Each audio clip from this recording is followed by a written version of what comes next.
Dear participants, welcome back to the conference. We will now start the second session. We will focus now on digital services. I would like to remind you about the game. So the letters, they pop up on the screen. Please remember to put them into one phrase and to send them per email to CORA@atene.com.eu. We will close the game at 2 o'clock. Now, I would like to invite to the stage Anne-Marie and Alan from CUPIDO project and Peter from SMARTVillages project. Hi, everybody. Good to see you. Hello. Hi. Hello. So, guys, we will discuss now digital services. In the previous session, we saw how digital skills, how important they are. Now let's take a deep dive into digital services, and we will start with CUPIDO projects. So Anne-Marie and Alan, the floor is yours, and Peter and me, we will leave the stage now. Okay, thank you, Darius.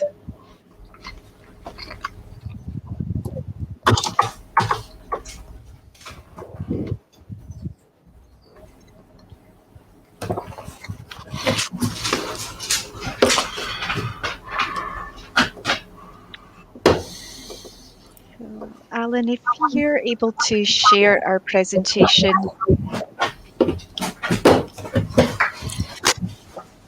I think it's up now. Yeah, that's it up. Thank you very much. So, hello everybody, and my name is Anne-Marie Reid, and I work for Highlands and Islands Enterprise, which is a social and economic development agency that covers the Highlands and Islands region in Scotland. And I'm joined today by my colleague, Professor Alan Miller from the University of St Andrews, and we are going to be delivering a joint presentation about the CUPIDO Interreg project and some of the work that we are doing in relation to providing digital services within the cultural and heritage sector. And we're going to, for our presentation today, we're going to provide a brief overview about the CUPIDO Interreg project. And I'll then hand over to Alan, who is then going to talk through a new digital service that we're working on titled Museums Without Walls. And this is a concept that's evolved in response to the impact of COVID-19 to the cultural heritage sector. And it's looking at the need to develop infrastructure that helps connect museums with audiences in new ways. And this is a concept that we're working on with our CUPIDO project partners. And Alan will then hand back over to me, and I'm going to chat through some digital adoption case studies. And those case studies are going to cover some of the work that we're doing around working with culture and heritage organisations to adopt digital technologies to help promote and preserve communities' local heritage. So, Alan, if we could move on to the next slide, please. Great. So the CUPIDO project, it's an Interreg North Sea region funded project. And the project itself, it's mainly about commercialisation of the cultural sector. And it's looking at different approaches to commercialisation within the sector. And its overall aim is looking to contribute towards creating vibrant, sustainable rural communities that attract people to live, work, and overall improve the quality of life. And the CUPIDO project partnership, it creates the opportunity for all partners to look at the role of culture and the important role that it plays in very remote and rural communities to bring about social and economic benefits. So the partnership itself, it has a total of 16 partners from all 7 regions around the North Sea region. And the partnership, it's very much, it's a mix of public sector organisations, universities, culture organisations and creative businesses.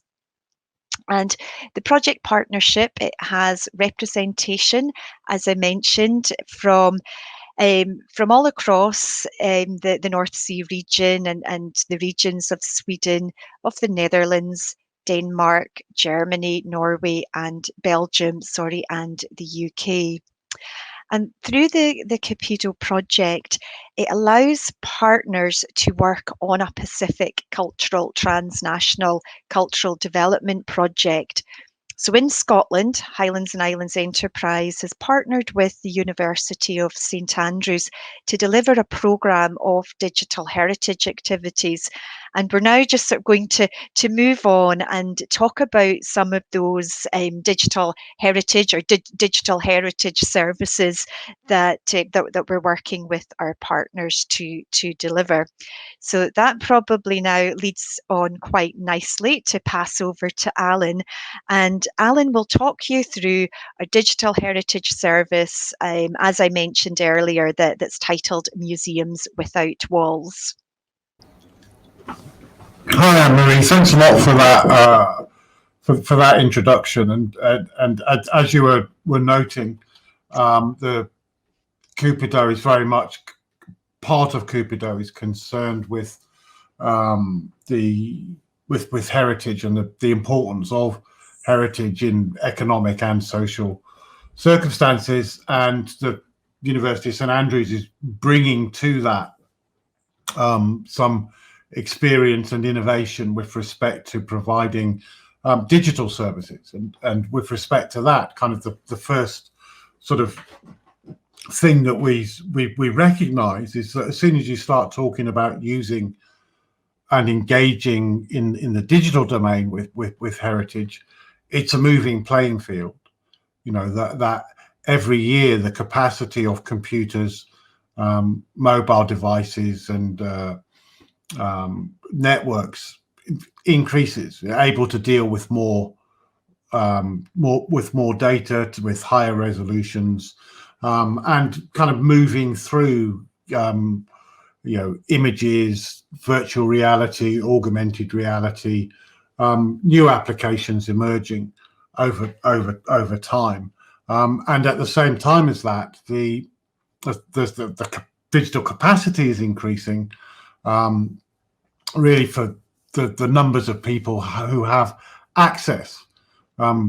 Worldwide, half the population has immediate access at home to the internet. The numbers of people who have access to mobile phone networks and so on, over 100 contracts per 100 people in the population across Europe. So there's and consequently digital literacies, are widespread and are developing and are part and parcel of all of our lives. And for all of these reasons, we were taking the prospect of these were attitudes and changes that we'd noticed and were aware of, but very much brought to the fore by the impact of COVID-19, not just in society as a whole, but within the heritage sector and within tourist sector, really cutting off audiences from physical engagement with tourism or with heritage. And the kind of response of the sectors to that included a big increase in engagement through digital, whether that be virtual tours, whether it be live events, whether it be social media. A lot of people learned a lot very quickly, and to engage with audiences that they couldn't reach physically, to engage with them in the digital domain. And I think that this was able to happen because of the underlying changes that were taking place in society previous to that, which I kind of noted in terms of the increase in capacity of digital devices, the increased spread of usage, and the accompanying changes in digital literacies meant that a very quick change was possible, and lots of people learned a lot very quickly. And I suppose that what we're trying to do is to provide services which are based upon those observations, and which help people to engage with heritage, to develop heritage applications and to work in the digital domain and to support that trend which is taking place in any case. And in the sort of shadow of COVID that we're living in at the moment, we identified three areas: museums without walls, local virtual museums, and museum at home.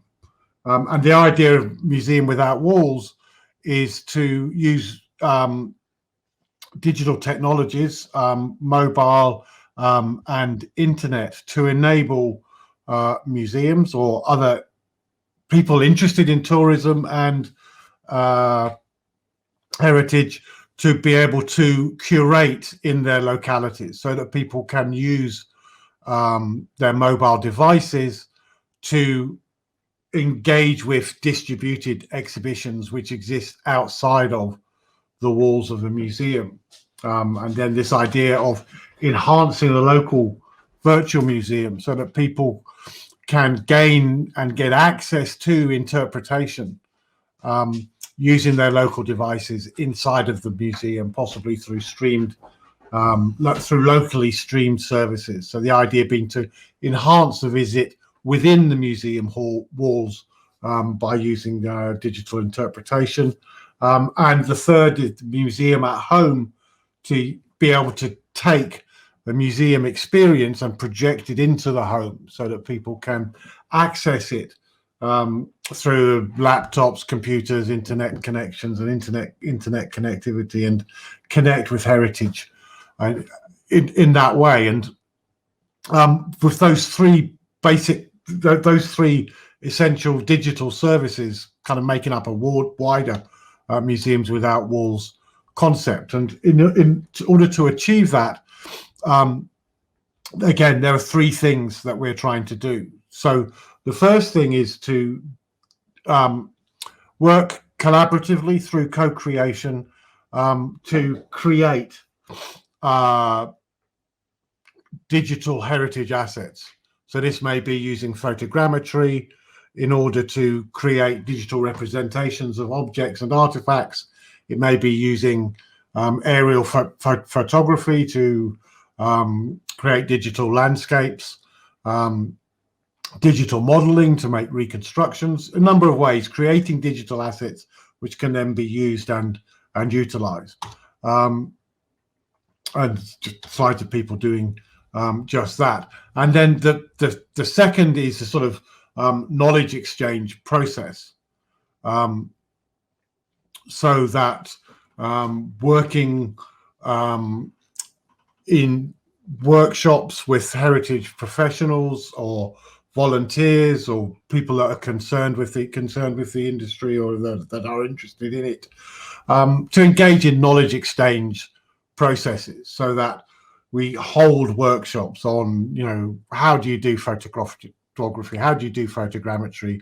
What about going live? And the idea here is to try to build the capacity of small to medium enterprises, of museums, of councils, and so on, to engage with heritage, to engage with audiences inside of the digital domain, looking at digital maps, looking at social media, looking at how to go live. So that's, one is creating digital assets, two is building capacity, and the third is developing infrastructure that will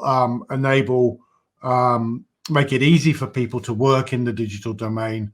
So that would mean, for example, making a virtual museum infrastructure which can deliver galleries, can deliver interactive maps, but also provide archive and metadata and a place to store all of this information, and then connecting up with social media, connecting up with aggregators such as Europeana. So the idea being that any organization can set up, can input their data into the system, and then can use it to make these sorts of assets, spatially organized through maps, using galleries such as the International Image Interoperability Framework galleries, and the like. And this means that it quite naturally provides a museum at home experience.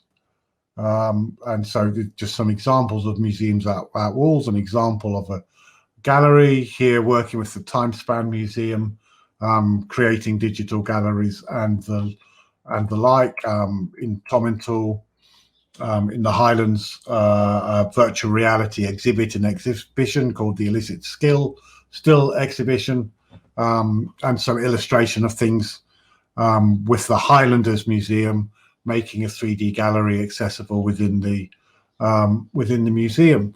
So thank you very much for bearing with me over that time, and I hope that explanation has some relevance and interest to you. But Anne-Marie has a lot more interesting things to say, so I'll hand over to Anne-Marie now. Thank you very much, Alan. So Alan has delivered just a very sort of detailed and interesting presentation just on what we're looking at in relation to this concept of museums without walls. So I'm now just going to talk through, and it's some of our digital heritage adoption case studies.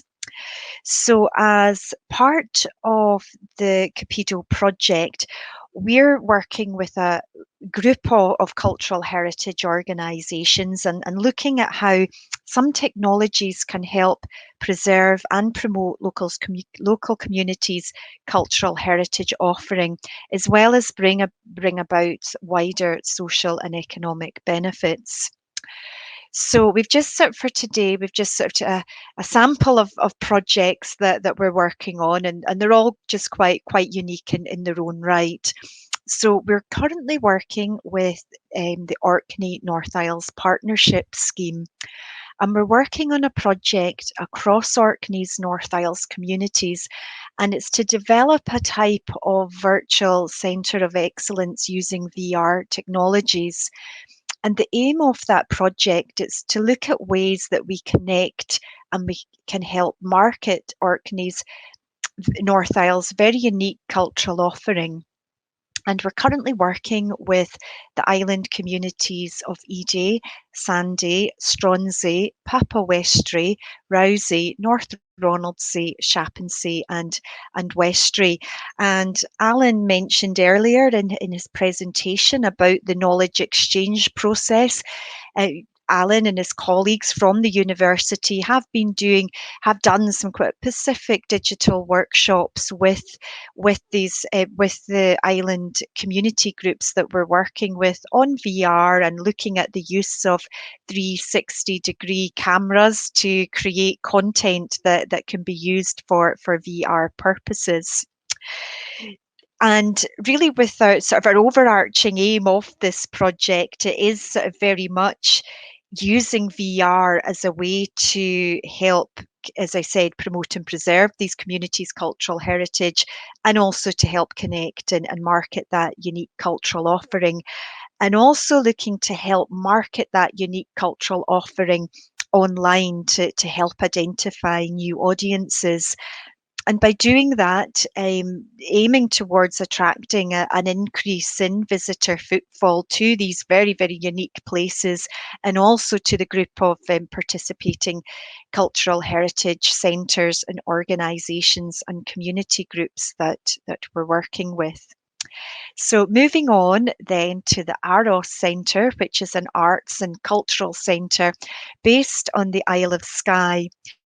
And the Aros Centre, they have developed, well, so I should go back slightly.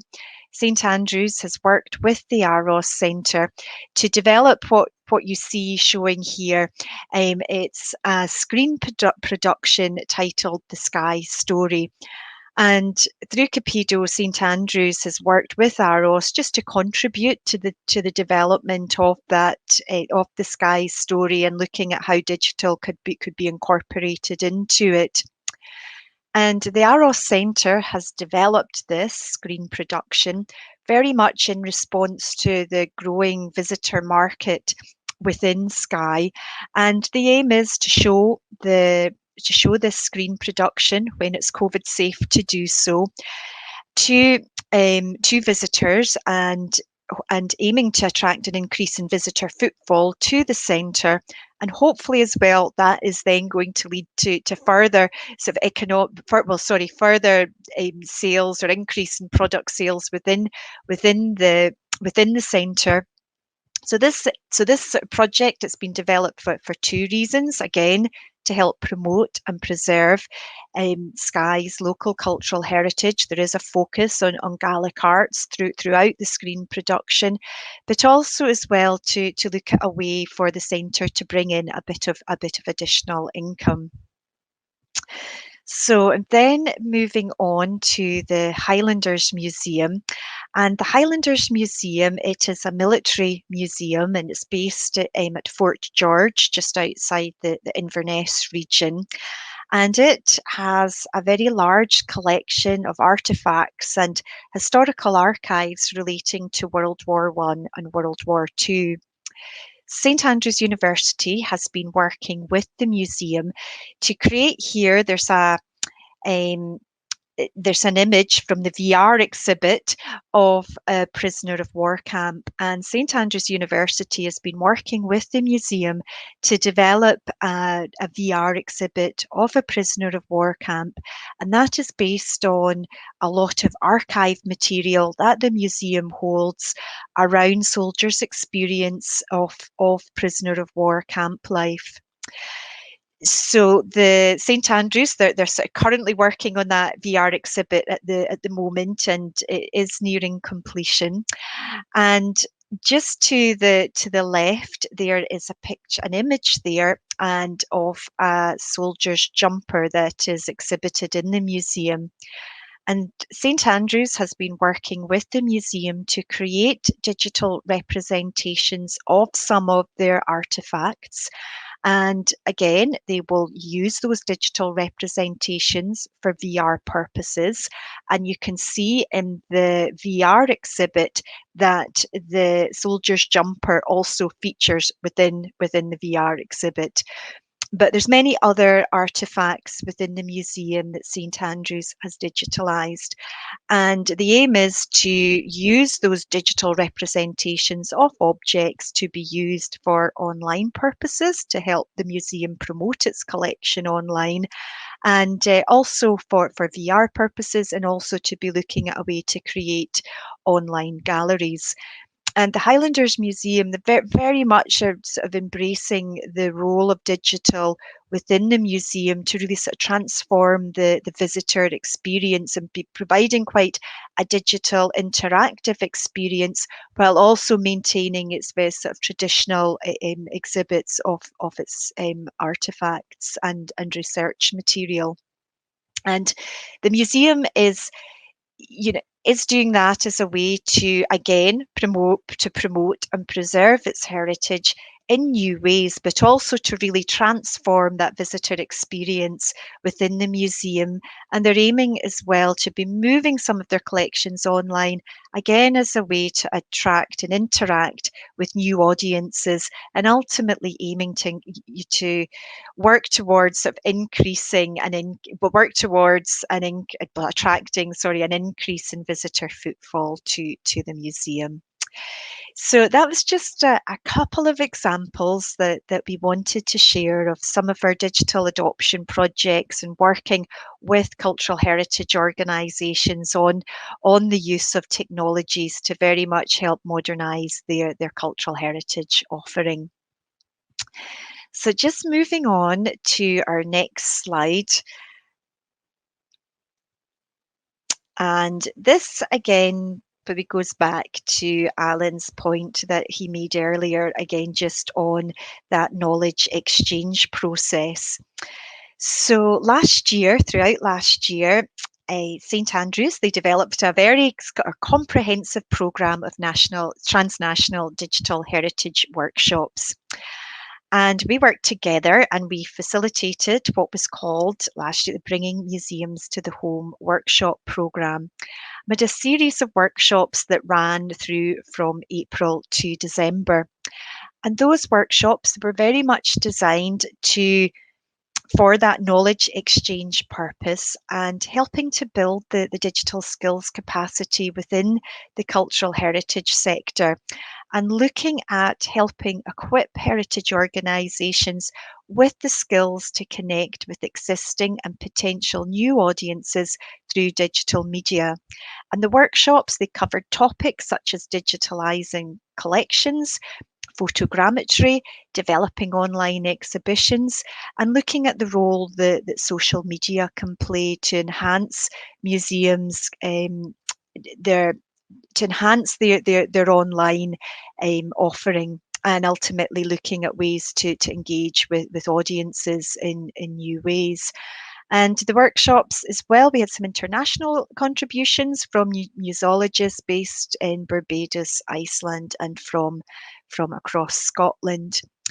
So those workshops, we were able to generate quite a wealth of material. The workshops were delivered online, obviously due to the health pandemic, and we were able to record each of those workshops. And St Andrews as well developed a lot of learning tools and had got a lot of sort of detailed PowerPoint presentations going through sort of step-by-step guides in relation to some of those digital subjects. So we've now sort of pulled all that together, and we've been able to create an online sort of digital learning platform.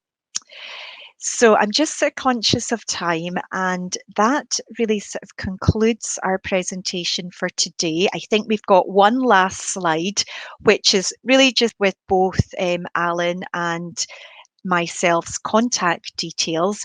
So if anybody is interested in finding out just what we're doing in relation to digital services through the CUPIDO project, then please feel free just to contact either Alan or I, and our email addresses are just showing on the screen.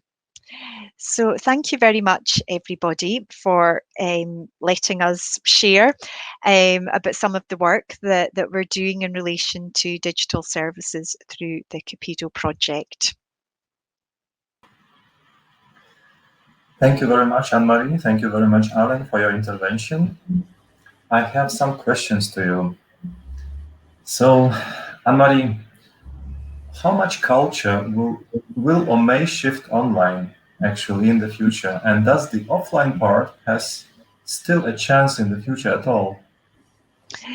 Yes, I think we would see the offline part still just being as important to digitizing cultural heritage. And the work that we're doing, it's very much looking at how digital can complement and add to the visitor experience within the museum, and recognizing that as traditional exhibits still have a very important part to play, and really digital is just complementary in terms of just as a way to exhibit heritage in new ways.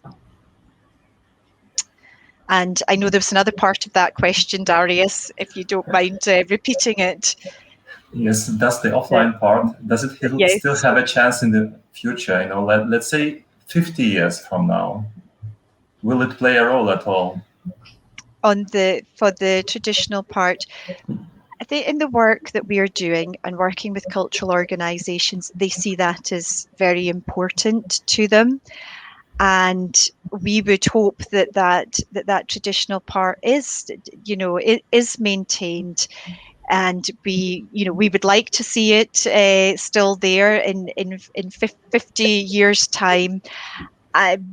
But I think what we will though see in 50 years' time, we will just obviously see a lot more digital interaction within museums, and ways for the customer to engage with heritage exhibits.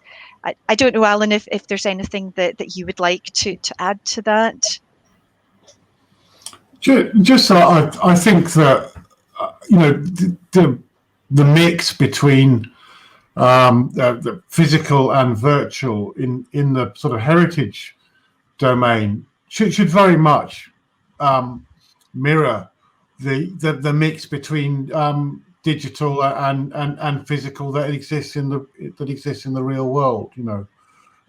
We all spend a certain amount of time working with computers, communicating through video conferencing, using phones, and all of that kind of side of things as part of our sort of day-to-day life and day-to-day communication, whether it be in work, social, or recreational activities. And I think that sort of mix should and is reflected in what goes on in terms of tourism and what goes on in terms of heritage. And I mean, partly because museums are strapped for cash or looking for funding, it can kind of lag behind what's going on digitally in society, and that I think is dangerous, because it means that the sort of the digital, it means that heritage and museums and all of that is wonderful,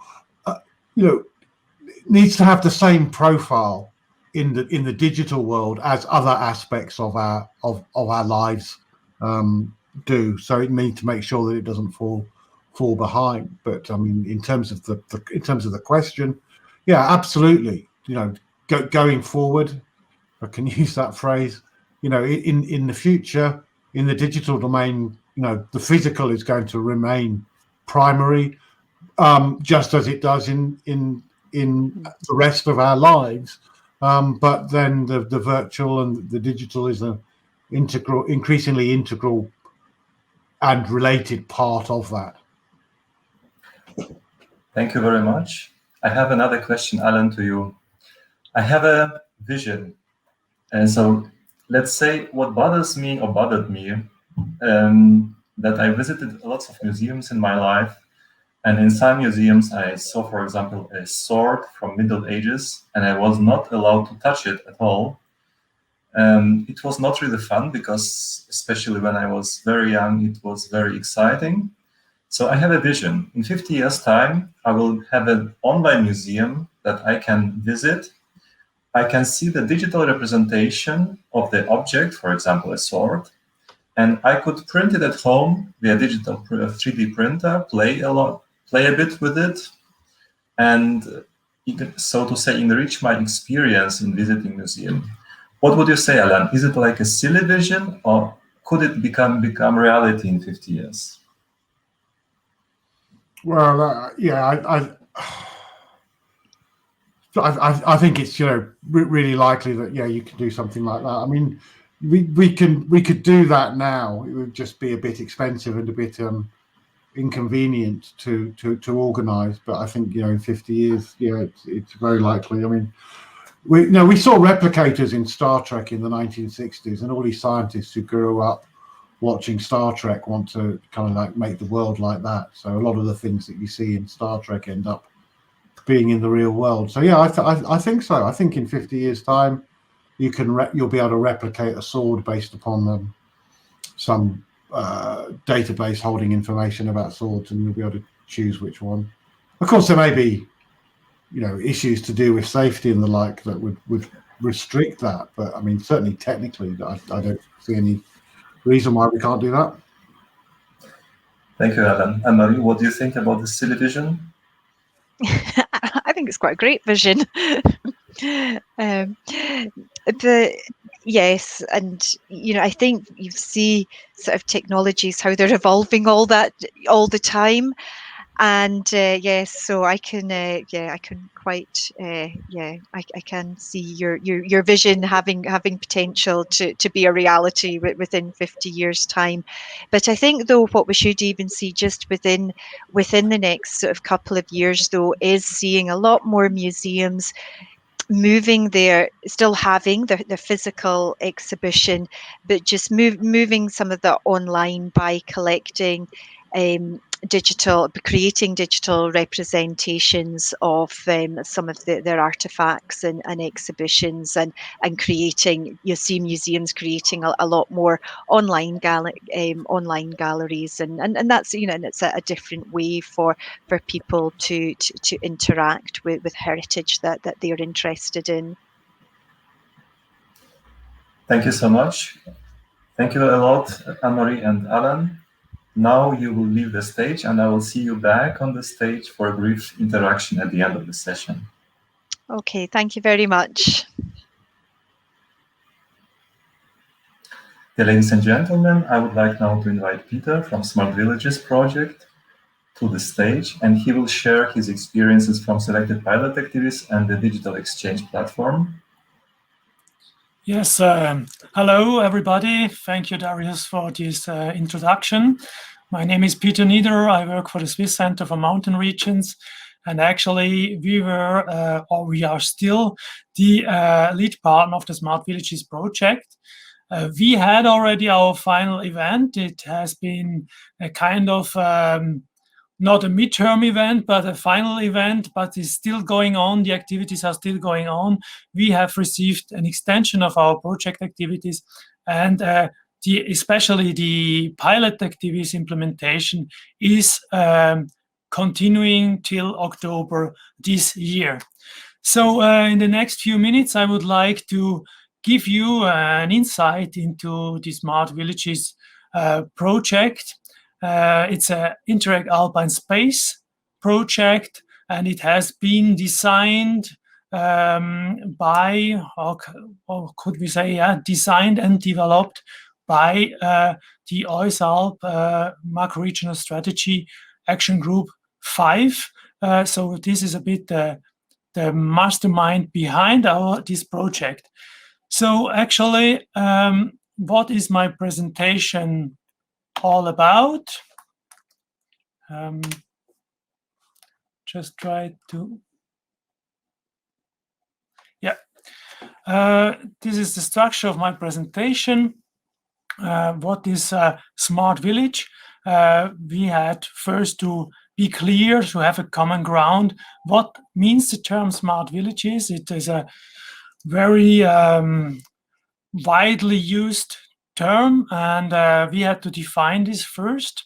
Then I would lose some words on partners, pilot activities, and main outputs.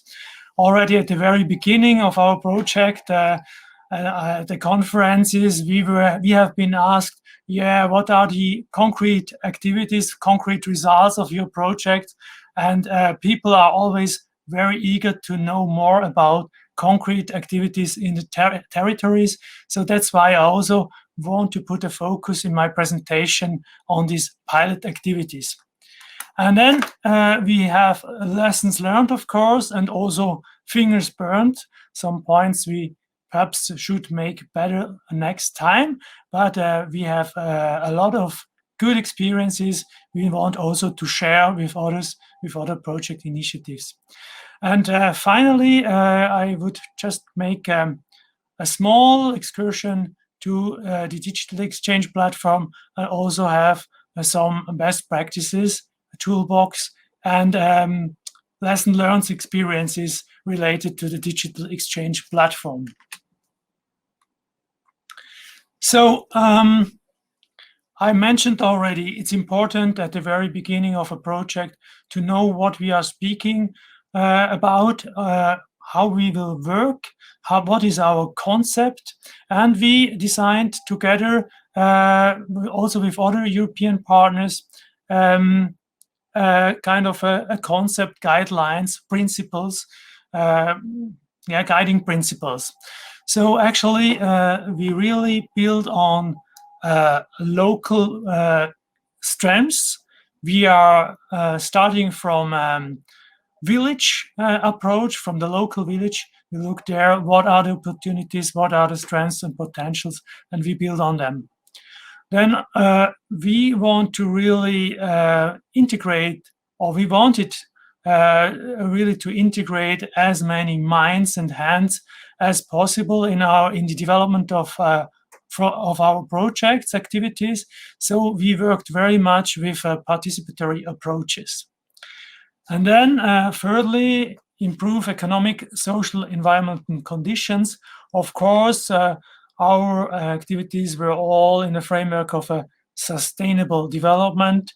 So we want to be more efficient, we want to include people, and we also want to protect natural resources.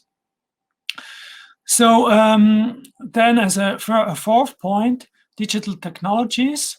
We believe that digital technologies have a big potential for the development of peripheral mountain areas.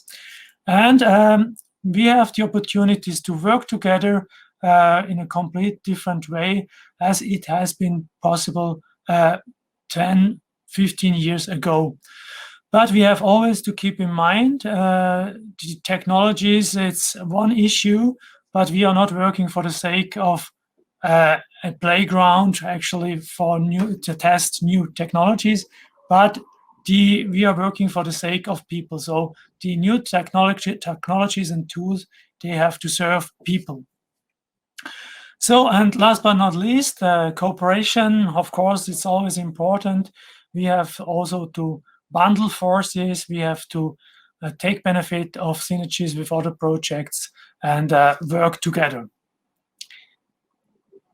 So coming back to partners and pilot activities, we have been working with 13 partners all over the Alpine Arc.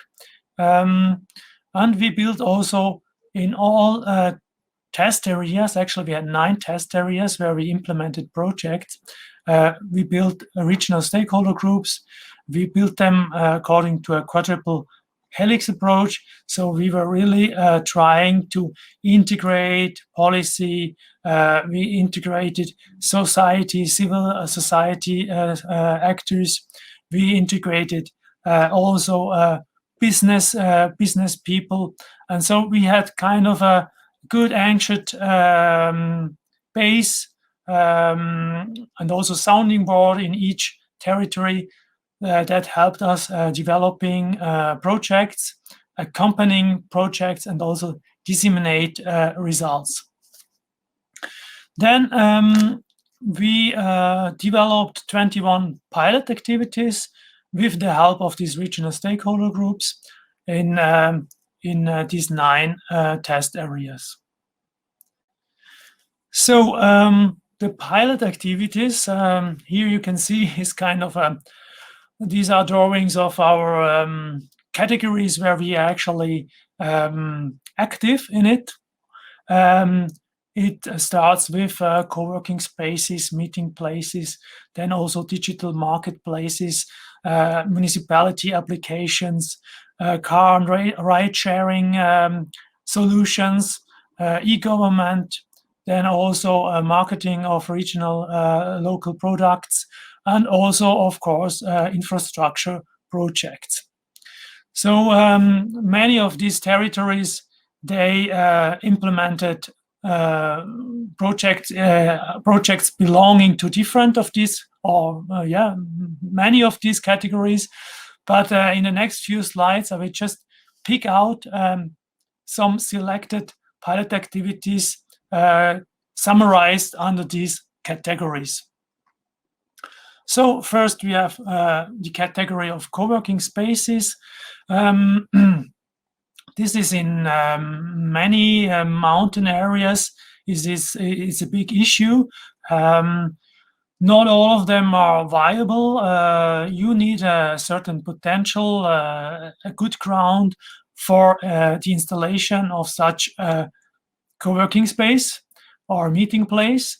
Actually, it's not just enough to have empty space in an ancient school or post office, which has been abandoned somehow, because we have a lot of such spaces in the mountain areas.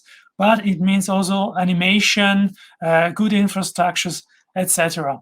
So actually, 2 good examples are La Place des Possibles in the Royan-Vercors area.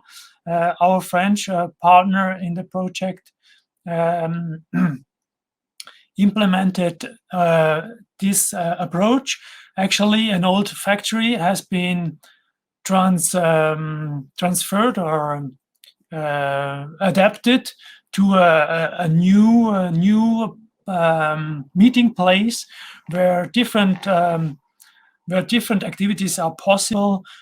Continuing education seminars are taking place there, music crafting workshops, mobility brainstorming workshops, etc.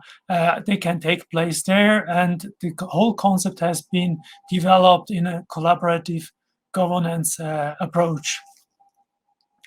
So a second example is the co-working space in Saas-Fee. Saas-Fee is a very touristic place in Switzerland, and actually there, out of co-designing, co-working process, actually a core group of 5 people found together, and they formed a core group to establish and make operational a co-working space in this village. So that's also a conclusion from this co-working space activities. You always need people there who are motivated to engage themselves also into such an initiative. You need a core group in which everybody is eager and also willing to play a role and overtake functions and invest time and sometimes also a bit of money. So this some conclusions on the co-working spaces. Then a second category is the digital village squares, collaborative platforms. Actually, this is kind of we could say a digital version of the category before. You meet online, you exchange online on platform and digital village squares. There you have, for example, the example of Echo des Falaises, also in Royan-Vercors in France, where you have the possibility to form a group along an initiative. So, for example, you want to implement a playground in a municipality for children. You need a crowdfunding. You need to organize all these activities. So you found a group there on the Echo des Falaises platform, and you can organize your action, your initiative within this platform. So another example is the Digital Village Square in Löffingen in Germany, from our German project partner, Regionalverband Südlicher Oberrhein. This platform helps actually to create also an awareness for digitization, a sensibility. And then groups can also meet, gather, and identify and develop further on pilot activities.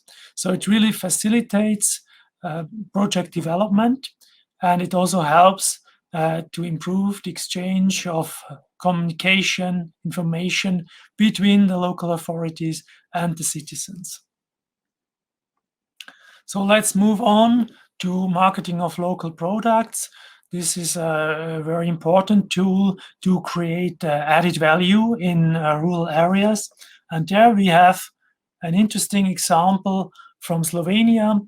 The University of Maribor actually developed a short food supply chain solution for a local distributor of fruits and vegetables called Silena Tosca.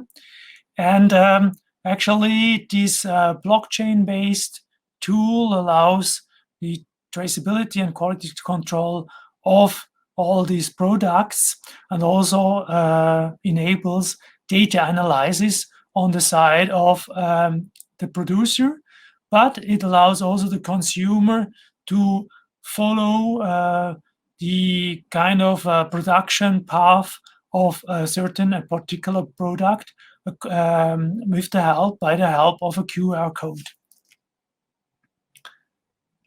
So then we have another Slovenian example where we have the installation of free Wi-Fi points in several villages in close to Koper, the Koper area, coastal area of Slovenia.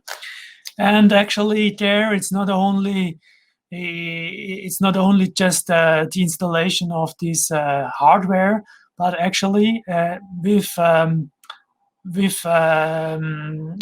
a user logs into this Wi-Fi, an application is also being installed that makes a promotion of the local producers in the area, promotion of products, and also shows maps where you can find these products. It also gives you the opportunities to buy products from producers at reduced prices, etc. So this was really a success already. The local producers, they really could observe an increase in their turnover of products and sold products. So car sharing, ride sharing, mobility is always an issue in peripheral mountain areas. Very often we don't have a very good offer of public transport. So car and ride sharing is an interesting option. We have there kind of a very exceptional car ride sharing platform called Umadum. Actually, it brings passengers of drivers together. Of course, this is kind of a traditional, a normal way of these platforms, but this service is also connected to local currency. So the drivers are being paid by the passengers with kind of points that can be used afterwards also by the drivers to buy local products in the area, or just use it in local groceries. And so we have the very positive side effect that the local economy is being supported by this initiative. So we have two benefits on one Swift. We have a better offer in transport, and we have also the support to the local economy. Then we have a free bus service in Valle del Sole being installed in Italy. You can there call this bus service, and it is related to also a ride-sharing system. This has been tested during the summer 2020, and of course, we had there a high impact by the COVID-19 crisis, and we will see how we can continue with this project in the future. Then good governance, e-governance. Actually, good governance is very important to really work efficiently and also in a good way with the citizens to really guarantee the inclusion of all, we could say, all parts of society, of the population in a municipality. So actually, we have there the project of the German partner Bodensee Standortmarketing. Citizens were invited in the municipality of Tengen to redesign and digitize an administrative process of waste management, and this actually was the first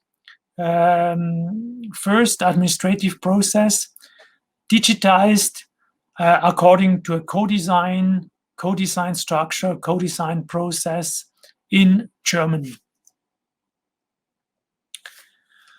Then we have many applications being introduced by our project partners. They are, of course, from different providers. There is already a big bunch, a big offer of these providers. Actually, we have, usually these are quite simple tools, but they make the communication between they make the communication between the administration and the population, the citizen, very very smooth. They are very helpful, and especially during the Corona crisis, these tools, they opened kind of a new communication channel and were a big help in organizing, for example, neighborhood help, or also projects of solidarity, provide information, push information very quickly.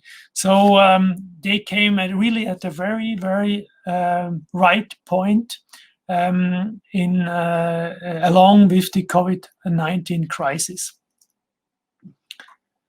So last but not least, the last category is infrastructures and upgrade of infrastructures.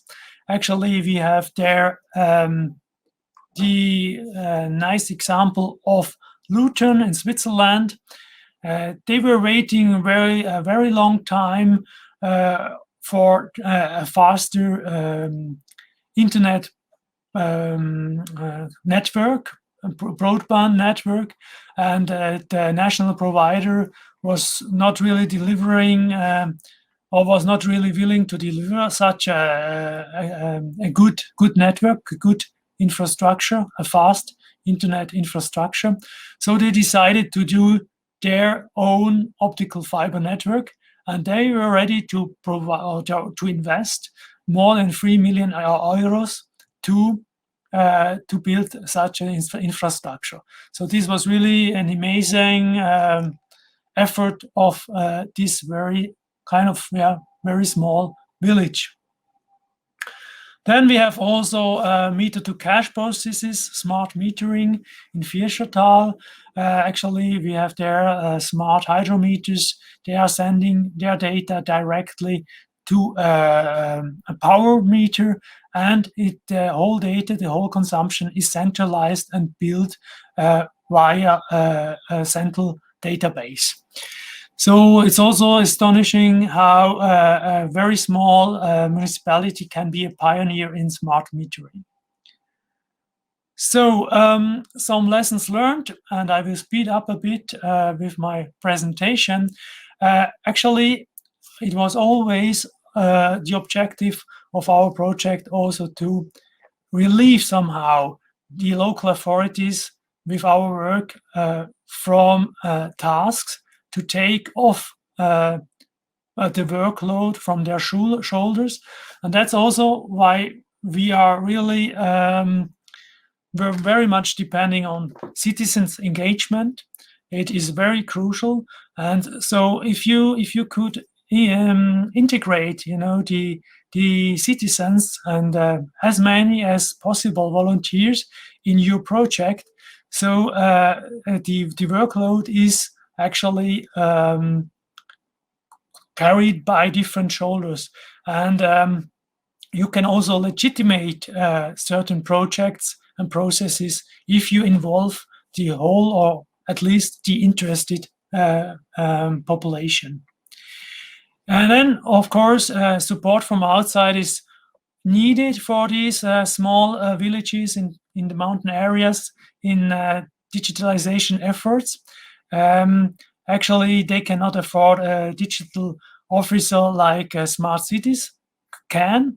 So they are dependent of support from outside. Then we have also, we have been kind of surprised sometimes also by the fast decision making in these municipalities. If they are convinced of something, tomorrow you can already start implementing the initiative. So this is also a big difference between cities and villages, and is a big advantage of smaller units. Then very often there is also the readiness there to be a pioneer, to be a forerunner, and in all your activities of smart villages implementation, you should really have to keep the eyes open to have synergies with other initiatives in order to bundle forces and efforts. So just a few words on our digital exchange platform, another major output of our project. Actually, you can find it on smart-villages.eu, as well as the pilot activities I was presenting before. You will find everything on this website. And actually, it allows, the digital exchange platform allows a user to make a smartness assessment to see where the region or the city or village stands in terms of smartness. And then based on this evaluation, you will be provided on best practices, tailored best practices, and also tools and methodologies from the toolbox. Actually, and this is guaranteed or performed by a matchmaking process, so that a user is really provided by tailored solutions, really appropriate or adapted to his needs, his or her needs. Okay, just a few lessons learned also on this digital exchange platform. So, of course, language is always an issue. In order to use this, to really allow a big, broad use of this utilization of this platform, we make automatic Google translations. And this is not always satisfying, but we decided it's better than nothing. And then platform needs always moderation, animation, and the long-term hosting and maintenance, of course, is vital. Secondly, we can say that we were actually looking for an integration of our platform into other ones already existing. But finally, we stay an independent platform, and we made links, for example, to the European Rural Development Network.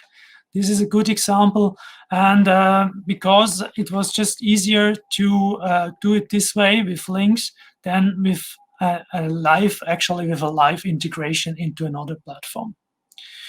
Then matchmaking is a wonderful tool, but you need a large and also reliable data sample. And mainly at the very beginning of the project, this was not possible to assure that. So the matchmaking was not really working. And then the process of smartness assessment is, the process itself is, from my point of view, even more important for a municipality to go through these different steps than the evaluation result as itself.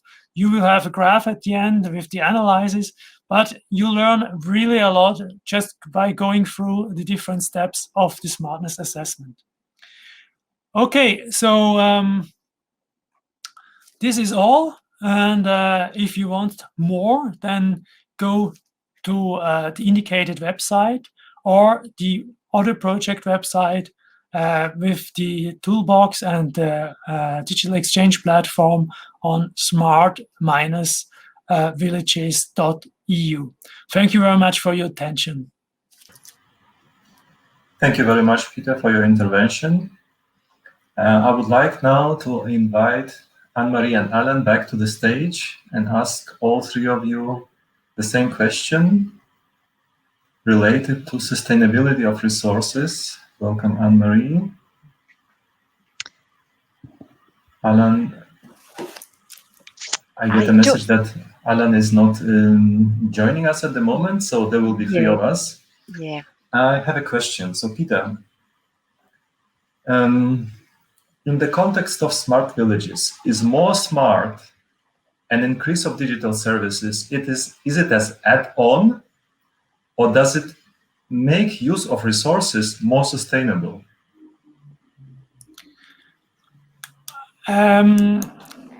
Actually, I would say Yeah, it's an add-on for every municipality, of course, to use this smart villages concept. And as you saw it from the very beginning, and at the very beginning of my presentation, sustainability is inherent of the smart villages concept. So we are always very aware of being within the framework of sustainability. We want to provide better services with less resources, so that the impact on natural resources is even reduced, and you have at the end a higher quality of life and better services. Thank you, Peter. And Marie, the same question to you. Is maybe the online or more online in the cultural heritage, does it make it more sustainable? I mean, I'm thinking also, tourists destroying many things when they visit sites and many different aspects. What do you think about it? Yeah.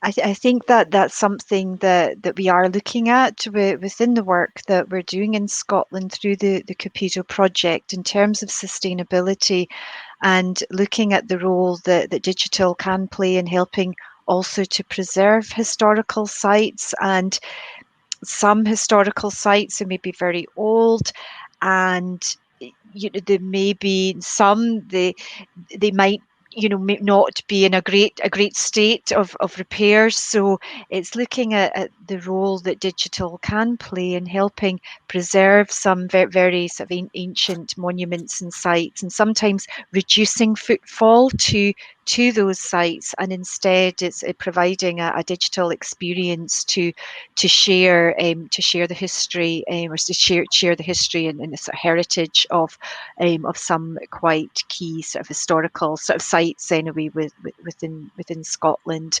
And that's something that's also sort of been raised with some of the community organisations that we're working with. And some places concerned sometimes about the huge visitor numbers, and again looking at how digital can lend itself to helping preserve quite key, as I said, sort of key historical sites and places by reducing footfall. Thank you so much. So I think we will stop here, looking at the time. Thank you very much for your interventions. Anne-Marie and Peter, you will now leave the stage. Take care. Mm-hmm. Dear ladies and gentlemen, before announcing the break, I have some announcements. I would like to remind that we have the cloud of challenges. You have now the last chance to fill in your points there. We will show the cloud in the next session and ask speakers to react to this. I would like to remind that the game will close at 2 p.m. at 14 o'clock. Please send your answers to cora@atene.com.eu. And I just got the last letter. Then I would like to finally announce the coming panel discussion. So we will have intervention by the Joint Secretariat on the future activities of the North Sea Region Interreg program. And afterwards, we will have a short panel discussion of where do we go next, and we will look into our future activities. So thank you very much, and we will see you after a short break at 2 p.m.